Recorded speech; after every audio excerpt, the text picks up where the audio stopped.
गाने बाजे वाली शादियों में, महफिल में, वलीमों में, जिसमें गाने बाजे बजाए जा रहे हों, औरतों मर्दों का इख्तिलात हो, महरम नामहरम एक साथ बैठे हुए हों और बेपर्दगी का पूरा समा हो, ढोल तमाशे किए जा रहे हों, ऐसी दावतों में कब जाना हराम है और कब जाना जायज़ है, ये शरई मसला हम डिस्कस कर लेते हैं। तो देखें, इसकी कम से कम चार सूरतें बनती हैं। पहली सूरत यह है कि अगर वो बंदा ऐसा तगड़ा है कि उसके ना जाने की वजह से वो हराम काम छोड़ देंगे, तो उसका ना जाना वाजिब है। यानी वो ये कहे कि यार ये तुम हराम काम नहीं छोड़ोगे ना तो मैं दावत में नहीं आऊंगा। जैसे बाज़ औक़ात घर में बड़े होते हैं, जैसे अब्बा जी हैं, बच्चे ज़िद कर रहे हैं कि डांस भी होगा, बूफर भी लगेंगे और ना महरम भी होंगे स्टेज पे, थोड़ा बहुत डांस भी होगा और बेहयाई भी होगी। तो अब्बा जी स्टैंड ले लें और कहें कि तुमने अगर ये करना है तो मैंने तुम्हारी दावत में नहीं आना। तो अब्बा के भरम से, दादा के भरम से और बड़े किसी आलिम के भरम से अगर वो हराम छोड़ते हैं तो फिर ना जाना वाजिब है, यानी मना करना कि मैं नहीं आऊंगा, तो वो बच जाएंगे और गुनाह से अल्लाह ताला उनको बचा लेगा, तो ना जाना वाजिब। और अगर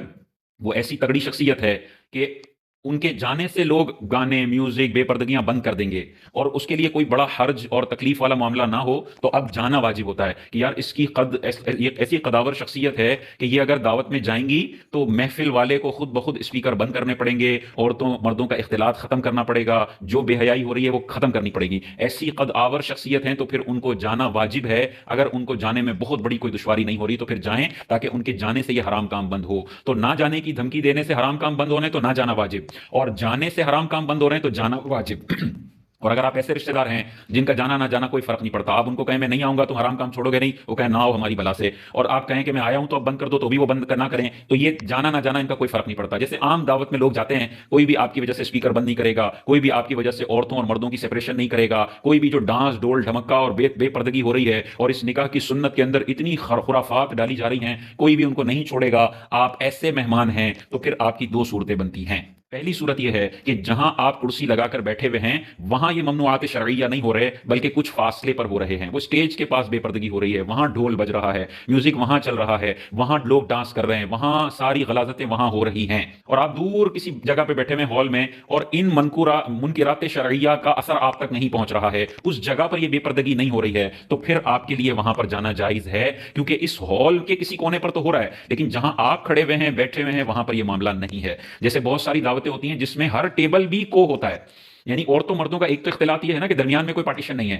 मर्द वहां देख सकते हैं, औरतें यहां देख सकती हैं, एक ये पार्टीशन ना होना ये भी गलत है। वहां पे सब तैयार होकर बंद सवर के आई हुई हैं, शोहर के लिए कभी मेकअप नहीं किया, लेकिन अब इस शादी में ऐसा बंद सवर के आई हैं, शोहर भी सवाल जहन में लाता है कि यार मैं तो इसको मेकअप का इतनी दफा कहता हूं, मैं जब दफ्तर से आता हूं तो पसीने की बदबू में तरबतर होती है, और अब इसको ना महरमों के दावतों में जाना है तो पूरा बंद सवर के सारा परफ्यूम लगा हुआ है कि लिफ्ट पूरी खुशबू खुशबू हो गई, सीढ़ियां पूरी खुशबू खुशबू हो गई। ये सारे काम करने थे लेकिन शोहर के लिए करने थे, शोहर के लिए नहीं किए। अब वहां पे जाके बंद सवर के बैठ गई है मोहतरमा, और यहां से सारे लड़के अपनी भेड़िए जैसी गलीज आंखों से उन औरतों को देख रहे हैं। सारा वबाल उन लोगों पर आ रहा है जिन्होंने ये एहतमाम किया है और दरमियान से पार्टीशन को रिमूव करके अपने लिए आखिरत में जहन्नम खरीदी है। या आपके फैशन सारे मलकुल मौत जब आएगा ना तो बाहर निकल जाएंगे कि आपने पूरे खानदान की औरतों को कहा कि आओ तैयार होकर, आओ अपने बाल खोलकर, हमारे पास ऐसे बेगैरत कजन्स मौजूद हैं जो दूर से आपको ताड़ेंगे, फिर वक्फे वक्फे से जानबूझ के औरतों वाले पोर्शन में जाएंगे और जानबूझ के लड़कियों के करीब होने की कोशिश करेंगे। ये प्लेटफॉर्म वैसे अवेलेबल नहीं होता,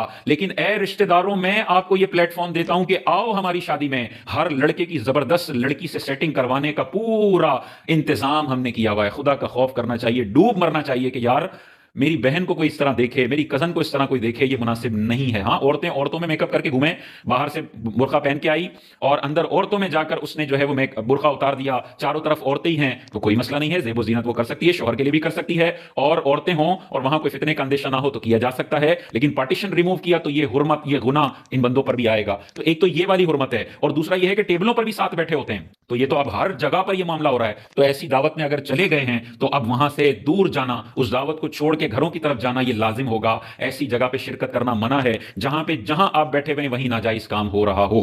तो अगर दूर हो रहा है, स्टेज के पास हो रहा है, आप तक असरात नहीं पहुंच रहे, बेपर्दगी आप तक नहीं आ रही है, डांस हो रहा है लेकिन दूर हो रहा है, म्यूजिक दूर चल रहा है, तो फिर आप उस दावत में बैठें। लेकिन वहां पे जाके लड़कियां ताड़ना और फिर औरतों में चले जाना, फिर डांस की महफिलों में चले जाना और फिर कहना देखो ये कैसे हराम काम हो रहे हैं। तो भाई हराम हो रहे हैं लेकिन आप भी तो पूरी उसमें शिरकत किए हुए हो ना, तो आप भी इस गुनाह में बराबर के शरीक हो। ऐसे महफिलों में जाने से हमें गुरेज करना चाहिए। और जहां दूर भी गुनाह हो रहे हों वहां भी मजहबी पेशवा जो आलिम हो, लोगों को रिप्रेजेंट करता हो, उस बंदे को उस महफिल में भी नहीं जाना चाहिए। आम आवाम चली जाए, दूर बैठ जाए, लेकिन आलिम को वहां भी नहीं जाना चाहिए। वजह उसकी यह है कि आलिम को जब جب وہاں پہ بیٹھا ہوا لوگ دیکھیں گے اور چند قدم کے فاصلے پر اسٹیج پہ ڈھول ڈھمکا ہو رہا ہوگا تو پھر وہ بھی ایک غلط امیج لے کر چلے جائیں گے مذہبی شخصیت کا، یا وہ سمجھیں گے کہ اس کی کوئی شریعت میں اجازت ہے، تو عالم کو نہیں جانا چاہیے، اپنے آپ کو بدگمانی پر پیش نہیں کرنا چاہیے۔